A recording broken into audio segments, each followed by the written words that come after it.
Kita dalam hidup ni kita bergaul dengan orang. Dengan siapa kita bergaul, kita akan tercuri perangai dia. Sebagai contoh, Allahumma salli ala sayyidina Muhammad. Kita tak apalah, kita tak apa baik sangat. Tapi dengan kawan dengan orang baik-baik, kita akan jadi baik.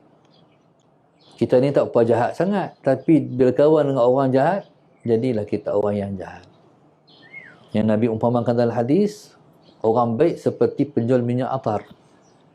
Orang jahat seperti orang yang buat besi. Tukang besi.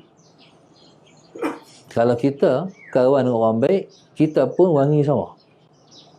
Kalau kita kawan dengan orang minyak atar, kita pun terwangi sama. Wangi macam mana?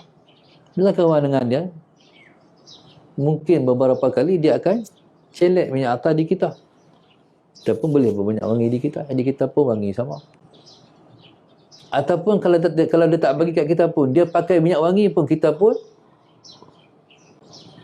wangi sama. Dulu ni waktu saya tak tahu. Ustazah, lepas kahwin baru tahu. Waktu tu dia Mesir. Rumah saya rumah atas. Lepas tu atas lagi ke bawah lagi saya tak ingat, tu rumah Banat. Rumah sewa Banat. Saya ni suka pakai minyak wangi. Seorang sahabat saya lagi seorang suka pakai minyak wangi juga, almarhum Ustaz Isuk Awang. Kami duk kongsi lah, kalau dapat minyak wangi-wangi, dia abang, dapat wangi. Saya pun kalau dapat wangi, saya dapat ni, saya suka ni wangi. Duk kongsi minyak wangi, suka minyak wangi. Sebab suka minyak wangi ni bagus. Kalau kita nak ingatan kita kuat, pakai minyak wangi. Nah, itu diamalkan oleh Al-Imam Syafi'i radhiyallahu ta'ala anhu. Lepas tu bila dah biasa macam tu, Allahumma salli ala sayyidina Muhammad. Saya kalau tak ada minyak wangi, tinggal minyak wangi, turun daripada kereta, pegang, Allah tak bawa. Dia akan mengurangkan berapa peratus, dia panggil, keyakinan diri yang duduk pada saya.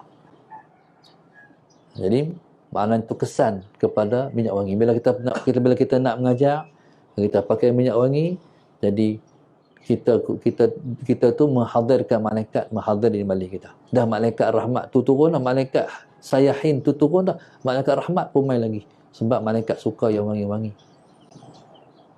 Jadi kalau kita suka duduk dalam keadaan busuk, malaikat tidak menghampiri. Jadi kalau kita cumanya minyak wangi ni, masalah Sayyidina Muhammad, yang dapat pahala ni pakai macam mana?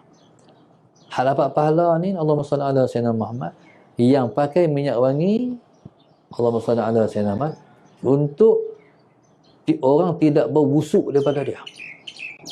Dapat pahala. Tahu tak ada orang pakai minyak wangi sebab tak mau bau busuk orang.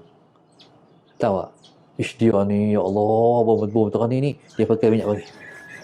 Sebab tak mau bau busuk orang, tu tak ada pahala. Yang ada pahala pakai minyak wangi supaya kita tak dibau busuk oleh orang. Okey. Kalau kita kawan dengan kawan yang tak baik, seperti mana kita kawan dengan tukang besi, ataupun kawan dengan orang rokok. Rokok lama-lama dia terbang. Dia terbang apa? Abu dia kan. Kena kita, berlubang juga baju kita.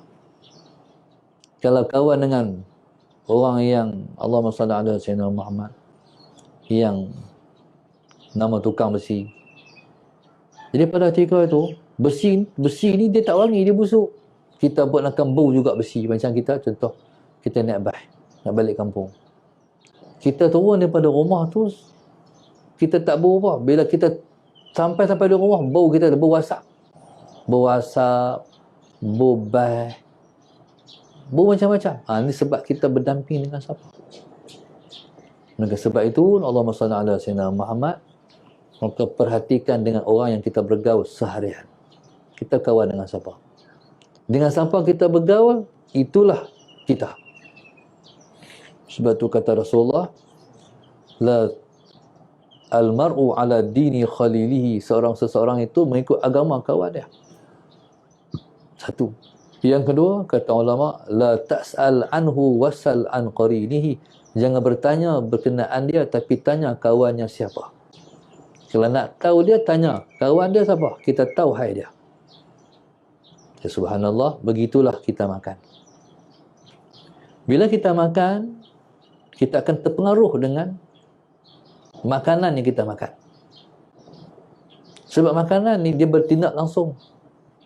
Kalau makanan yang kita makan tu halal, langsung dia akan, sebab makanan ni dia memberi satu tenaga. Bila mana kita, Allahumma salli ala sayyidina Muhammad, keluar tenaga tu ada dua, tenaga jahat, tenaga baik. Kalau kita, Allahumma salli ala sayyidina Muhammad, makan yang haram, tenaga yang timbul tenaga jahat. Ketika tu kita akan teringin nak buat benda jahat. Kalau kita makan yang baik, dia akan menimbulkan tenaga baik, dia akan merasakan kita untuk buat benda baik. Tu makanan. Kemarin ada satu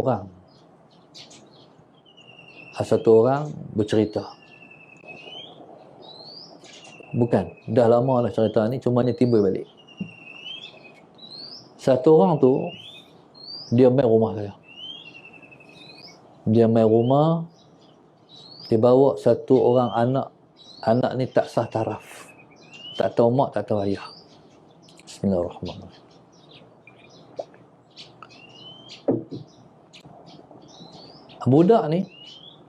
Budak ni Pak Bu, dia suka genyih kemaluan dia di kapek-kapek,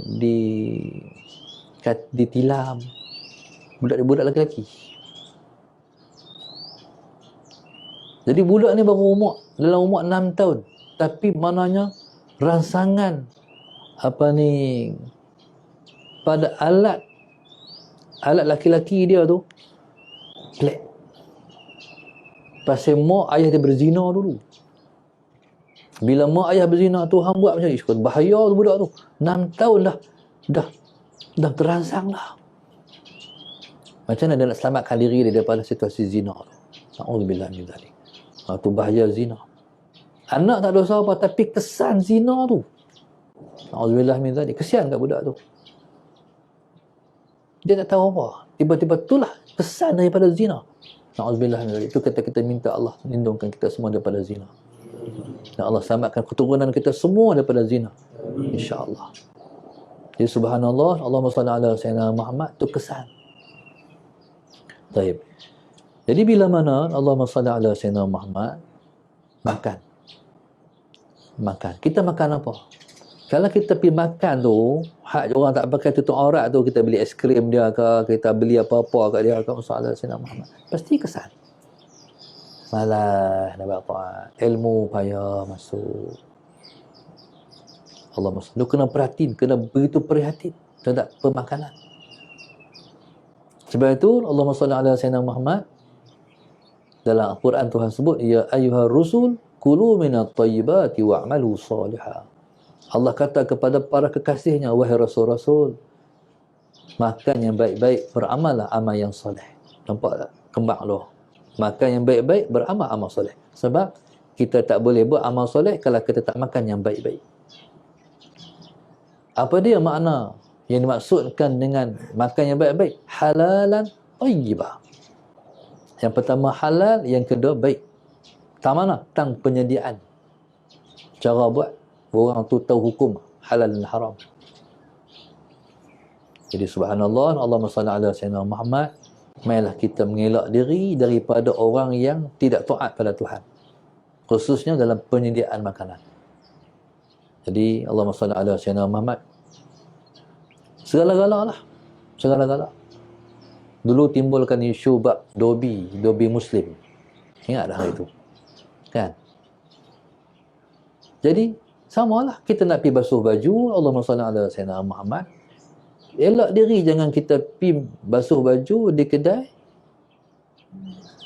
yang menimbulkan Allahumma salli ala sayyidina Muhammad. Kalau ada terbaik, ambil yang terbaik lah. Melainkan tak ada yang terbaik. Hak tu orang Islam punya, dia tahu kaedah halal dan haram, pergi kat dia. Sebab ada yang saat ada pemiliknya yang bukan Islam, dia bukan tahu. Sahadat Sayyidina Muhammad. Jadi saya cadangkan setiap orang yang nak pesan apa-apa dalam masalah makan ni, catering apa semua, tengok siapa yang masak. Tengok siapa yang jadi siapa yang jadi pemilik penjagaan terhadap halal dan haram, insya-Allah.